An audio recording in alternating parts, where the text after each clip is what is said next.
ভকতিৰ অমিয়া সুৰত বুৰ যোৱা পবিত্ৰ ভাদ মাহ অসমৰ আকাশে বতাহে মুখৰিত হৰিনামৰ ধ্বনি সুকীয়া মাদকতা ভৰা অসমীয়াৰ এই আপোন আৰু প্ৰাণৰ মাহ ভাদ মাহৰ চিনাকি চিত্ৰৰে আমাৰ এক বিশেষ প্ৰতিবেদন।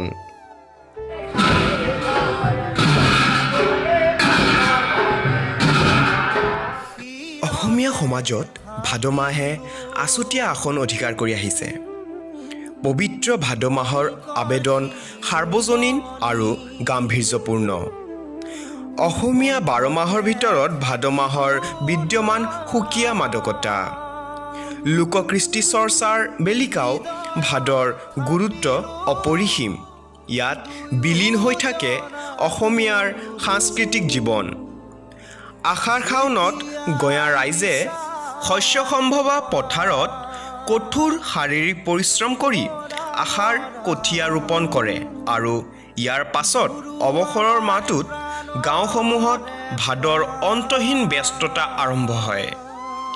ভাদৰ আগমনত ভক্তপ্ৰাণ কৃষ্ণক ৰাইজৰ দেহমনলৈ ঘূৰি আহে প্ৰাণ চাঞ্চল্য। অসমৰ গ্ৰাম্য জীৱনত ভাদ মাহৰ বিশেষ তাৎপৰ্য বিচাৰি পোৱা যায়। ভাদত গাঁৱৰ পদূলিত আধ্যাত্মিক পৰিৱেশ বিৰাজ কৰে। নামঘৰ অসমীয়া সংস্কৃতিলৈ গুৰুজনাৰ উল্লেখযোগ্য অৱদান আৰু ভাদত পুৱাৰে পৰা গধূলিলৈকে অসমৰ প্ৰতিটো নামঘৰ ধৰ্মপ্ৰাণ পুৰুষ মহিলাৰে গিজগিজাই থাকে। ভাদ মাহ বুলিলে স্বাভাৱিকতে নাম কীৰ্তনৰ কথাকে মনলৈ আহে। কলিযুগত হৰিনামেই সকলো। গতিকে শাওন আৰু ভাদৰ সংক্ৰান্তিৰ দিনাৰ পৰা এমাহজুৰি অসমৰ নামঘৰসমূহ ভকতিৰ অমিয়া সুৰত বুৰ যায়। ভাদত ৰাইজে গাঁৱৰ চিৰসহস্ৰ নামঘৰত নাম গোৱাটো উৎসৱত পৰিণত হয়। হৰিনাম, খোল, তাল, নেগেৰা, দবা, শংখৰ ধ্বনিৰে চৌদিশ ৰজনজনাই থাকে। হৰিভক্তিৰ সাগৰত নৌকা মেলি সকলোৱে নিজৰ জীৱন ধন্য কৰে। নাম প্ৰসংগ, দিহানাম, নাগৰা, নাম ভাওনা, পৰিৱেশন ইত্যাদি সাংস্কৃতিক পৰিক্ৰমাৰে ভাদ মাহটো অনন্য হৈ উঠে। ভাদ মাহক গুৰু স্মৰণ মাহ বুলি আখ্যা দিয়া হয়, কাৰণ এই ভাদ মাহতে গুৰু শংকৰ মাধৱ লগতে কেইবাগৰাকী মহাপুৰুষৰ আবিৰ্ভাৱ আৰু তিৰুভাৱ তিথি নামঘৰত পালন কৰা হয়। তদুপৰি এই ভাদতে ভগৱান শ্ৰীকৃষ্ণৰো জন্মাষ্টমীৰ উপৰি নাম সামৰণি অনুষ্ঠানো উলহ মালহেৰে উদযাপন কৰা হয়।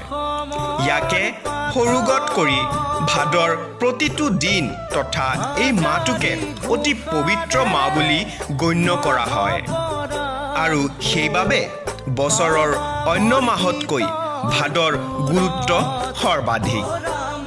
এইবেলি মহামাৰী কৰোনাৰ ভয়াৱহতাৰ বাবে সত্ৰ নামঘৰসমূহত ভাদমহীয়া নামৰ পূৰ্বৰ সেই উৎসাহ অনুপস্থিত যদিও ইয়াৰ মাজতো একাংশ নাম কীৰ্তনৰ প্ৰতি আগ্ৰহী পুৰুষ মহিলাই একতাৰ বাণীৰে সমাজৰ পৰা হিংসা, অসূয়া অপ্ৰীতি, বিভেদ দূৰ কৰাৰ প্ৰাৰ্থনাৰে তথা গঞা ৰাইজৰ মংগল কামনা কৰি ভাদ মাহত নাম লোৱাৰ পৰম্পৰা ৰক্ষা কৰিছে।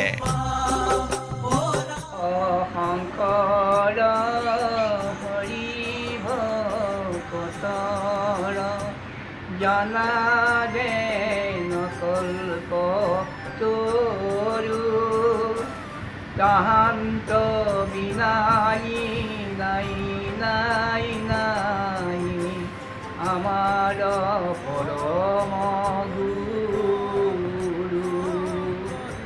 পৰম গুৰু ভগৱন্তৰ দুখানীৰ আতুল চৰণত প্ৰণিপাত জনাই তেখেতৰ জন্ম এই পবিত্ৰ ভাদ মাহটো আৰু পবিত্ৰ এই ভাদ মাহতেই জন্ম লৈছিলে মহাপুৰুষ শ্ৰীমন্ত শংকৰদেৱ, মাধৱদেৱ তেখেতসকলৰ আৰু তিৰুভাৱো হৈছিলে। গতিকে তেখেতসকলৰ গুণানুকীৰ্তন মানকেৰে অসমৰ পবিত্ৰ সমস্ত সত্ৰ নামঘৰ সকলোতে তেৰাসৱৰ গুণানী কীৰ্তন মানসেৰে সমস্ত ৰাইজে খোল তাল মৃদংগ আদি লৈ পেলাই গোটেই মাহটো ধৰি তেখেতসকলৰ গুণানী কীৰ্তন কৰে। সেয়েহে আমাৰ সদৌ অসম ভিত্তিত গোটেই অসমৰ সমস্ত ৰাইজে এই পবিত্ৰ সেয়েহে পবিত্ৰ নামঘৰ এই ভাদ মাহটোক পবিত্ৰ বুলি কয়, যিহেতু মহাপুৰুষ কেইজনৰ জন্ম তিৰুভাৱ হৈছিলে।